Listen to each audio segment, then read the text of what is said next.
কুসুমের লগ্নভ্রষ্টার আঘাত সইতে না পেরে এবারে হার্ট অ্যাটাকে আঘাত পেল কুসুমের বাবা। কুসুমের বাবা এই আঘাতগুলো সহ্য করতে না পেরে যখন মাটিতে পড়ে যায় ঠিক তখনই শ্বাসকষ্ট শুরু হয়ে যায়।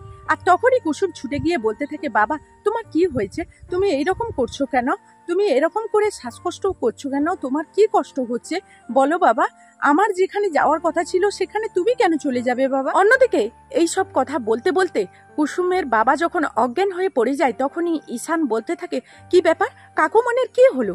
ঈশানের কাকিমণি বলতে থাকে যে লোকটা আবার মরে গেল না তো, এখন তাহলে এই অভাগা মেয়েটাকে কে দেখবে। তখন ইন্দ্রাণী গাঙ্গুলি বলতে থাকে, আয়ুষ ঈশান শঙ্করকে এখানে এক মুহূর্ত রাখাটা ঠিক হবে না, ওকে তাড়াতাড়ি হসপিটালাইজ করার ব্যবস্থা করো। অন্যদিকে কুসুমকে বলতে থাকে যে কুসুম এইভাবে তুমি যদি কান্নায় ভেঙে পড়ো তোমার বাবা সুস্থ হয়ে উঠবে না, তুমি বরং চলো আমাদের সঙ্গে হসপিটালে তোমার বাবার কাছে। তখনই কুসুমের বাবাকে হসপিটালাইজ করে তখনই ডক্টর চেক আপ করা মাত্রই বেরিয়ে এসে বলতে থাকে, দেখুন উনি হয়তো যথেষ্ট পরিমাণে কোনো একটা কথাতে ভীষণ পরিমাণে আঘাত পেয়েছে, তাই উনি এখনো পর্যন্ত সেন্সলেস হয়ে আছে। আমরা সর্বোচ্চ চেষ্টা দিয়ে চালিয়ে যাচ্ছি ওনাকে যাতে জ্ঞানে ফেরানো যায়, আর এরপর বাকিটা ঈশ্বরের হাতে।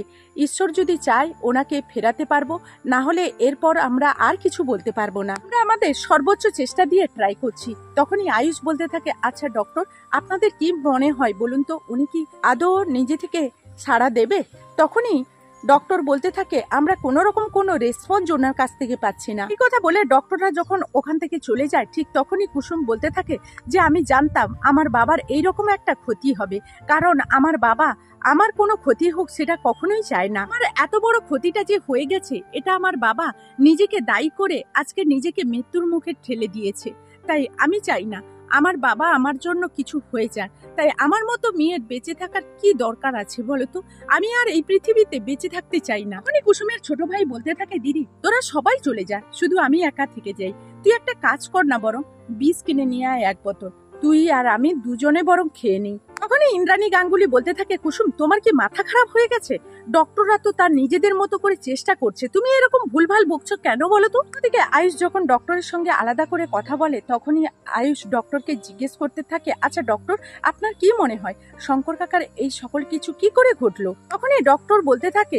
ভীষণ পরিমাণে ট্রমাটাইজ, উনি কোনো একটা কারণ নিয়ে ডিপ্রেসড হয়ে আছে, এই ডিপ্রেশনের কারণে ওনার হার্ট কাজ করছে না এবং হার্টের উপরে একটা প্রেসার পড়েছেই বলে উনি এতটা অসুস্থ হয়ে পড়েছে, ওনার বাঁচার চান্স একেবারেই কম।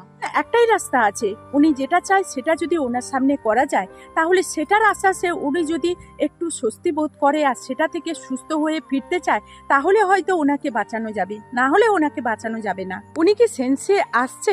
তখনই ডক্টর বলতে থাকে, হ্যাঁ ওনার মাঝে মাঝে জ্ঞান ফিরছে, আর জ্ঞান ফিরলেই একটাই কথা বলছে যে আমার মেয়েটার বিয়ে হলো না, আমার মেয়েটার যদি বিয়ে হতো তাহলে আমি মরেও শান্তি পেতাম। তো বন্ধুরা এই ছিল মিঠি ঝরা ধারাবাহিকের নতুন আপডেট, আবারও নেক্সট আপডেট নিয়ে তোমাদের সামনে হাজির হয়ে যাব। ততক্ষণ সবাই ভালো থাকো, সুস্থ থাকো, এখনকার মতো টাটা।